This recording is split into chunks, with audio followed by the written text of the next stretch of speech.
మానవ శరీరం వలె ముట్టుకుంటే మెత్తగా తగిలేటటువంటి లక్ష్మీ నరసింహస్వామి వారి దేవాలయాన్ని ఈ స్వామివారికి కాపలాదారినిగా గుట్టదైత అమ్మవారు కూడా ఉంటారు. 4000 సంవత్సరాల చరిత్ర కలిగినటువంటి దేవాలయం. ఆ దేవాలయమే మల్లూరు శ్రీ హిమాచల లక్ష్మీ నరసింహస్వామి వారి దేవాలయం. విగ్రహాల రూపంలో ఉన్నటువంటి కోతి బొమ్మలు అర్ధరాత్రి మానవ రూపం దాల్చి ఈ గుడి దగ్గర తిరుగుతూ ఉంటాయి. కాకతీయుల కాలం నాటి కోనేరు కూడా ఇక్కడ ఉంటుంది. ఉగ్ర ఆంజనేయ స్వామి రాతి విగ్రహము. ఇది దక్షిణ భారతదేశంలోనే మొట్టమొదటిది.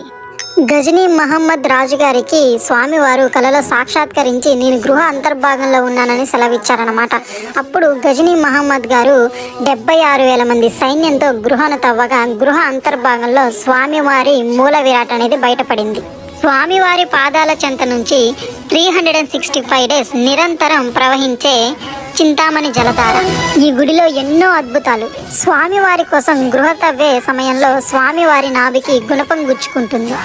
రక్త ప్రసరణ నివారించడం కోసం ఆ స్థలంలో పసుపు గంధాన్ని పూసి ఉంచుతారు.